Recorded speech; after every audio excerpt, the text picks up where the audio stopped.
Mario Cuomo was the three-term governor of New York. Governor Cuomo, thank you for joining us. What concerns you about the Democratic field right now and what they're doing in terms of Iran?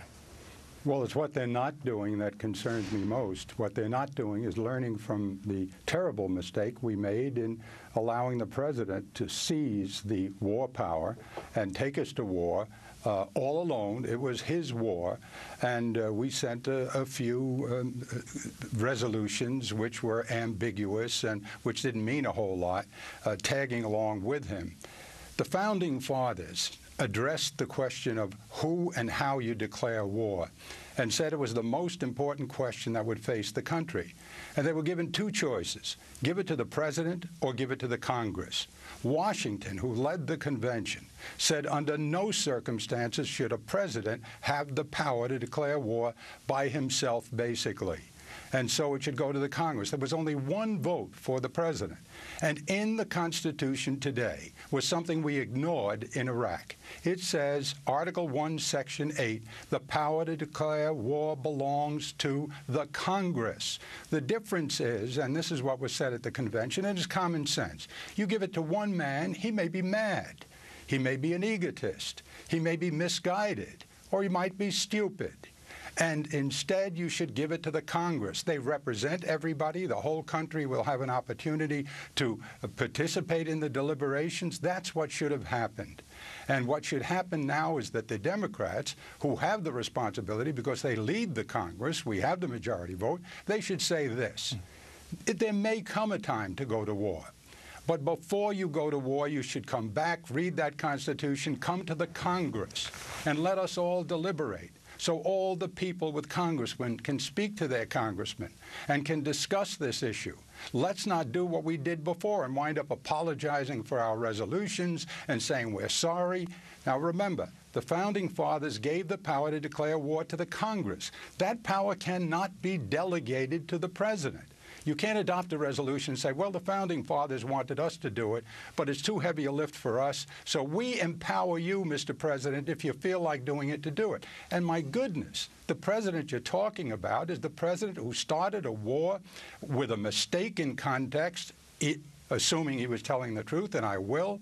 He was wrong about the reason for it. He was wrong about complicity. He was wrong about how many troops we needed. He was wrong about how we would be greeted when we got there. He was wrong about the Civil War, wrong about how much it would cost, wrong about how long it would last. And now you're saying maybe he can start another war. It's a mistake. This is an opportunity for the Democrats to show real leadership. And the presidential candidates should lead the way.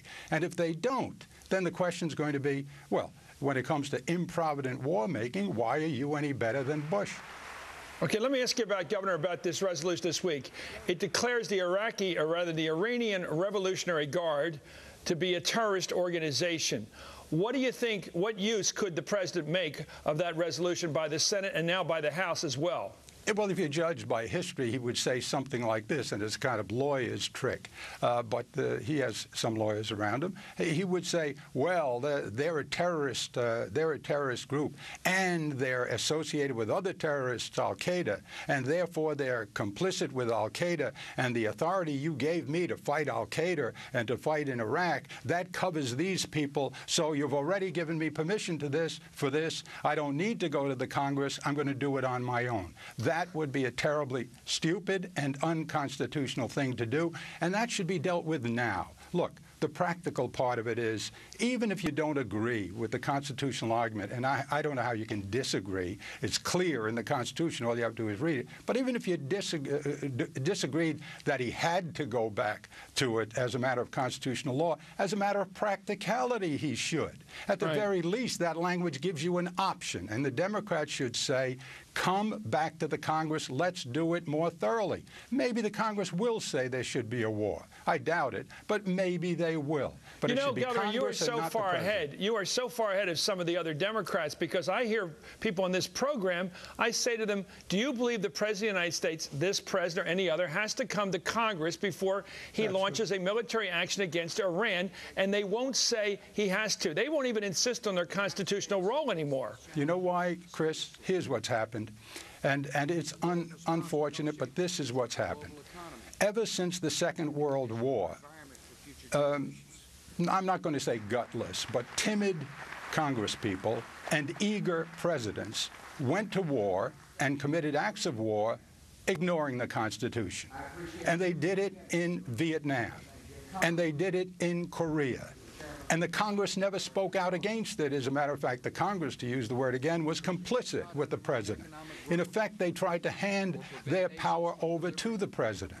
And the Supreme Court never intervened because they have a very cute doctrine called political question. If it's an argument between you politicians, we're going to get out of the way. Incidentally, they didn't do that in Bush against Gore, the most political of all questions. Sure. They grabbed that opportunity. So there's something hypocritical about that power. But that's what happened. And so you got in the habit of ignoring the Constitution. And let me say this about that. You cannot amend the Constitution with persistent evasion. You can't say, well, we didn't do it right for a long time, therefore it doesn't count anymore. The Constitution is unchanged. Article 1, Section 8. If you want to declare war, and that's what dropping a bomb on the head of anybody is, it's war, you have to come to the Congress. And Nancy Pelosi, Harry Reid, the leaders of the Democrats, wonderful opportunity to step forward and say, that's right.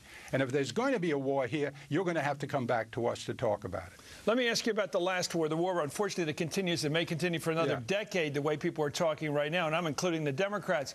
I'm not just pointing to Hillary Clinton here, because I have other people I know in Congress who voted to authorize the war back in 2002. But when you challenge them at a party or somewhere, you say, why did you guys vote for this war? They all say the same thing. Oh, we didn't vote to authorize the war. We just gave the president the authority to make a decision, and we thought he was going to continue with inspections. What's your response? Well, here's my response. You're right. You didn't authorize him. You're right. You did try to delegate him, to take your power that the Founding Fathers said only you should have, and to deliver it to the president if he wished to use it. You can't do that. The power was given to you. It's not delegable. You can't turn around and give it to the Secretary of State or give it even to the president. They had a chance to make the president the person who declares war, and they said no, the Founding Fathers, and they said it very, very decisively. And my goodness, have you ever had a better set of facts to instruct you in how right they were? Look at what happened when you did leave it to this president and left it just to him and his advisors to decide on war. The whole United States of America now, you let them vote on whether or not they want a president all by himself, especially this president, to declare war again. God forbid. Thank you, Governor. You're the first person since this war began to remind us of the Constitution. Thank you for coming on, Governor Mario Cuomo of New York.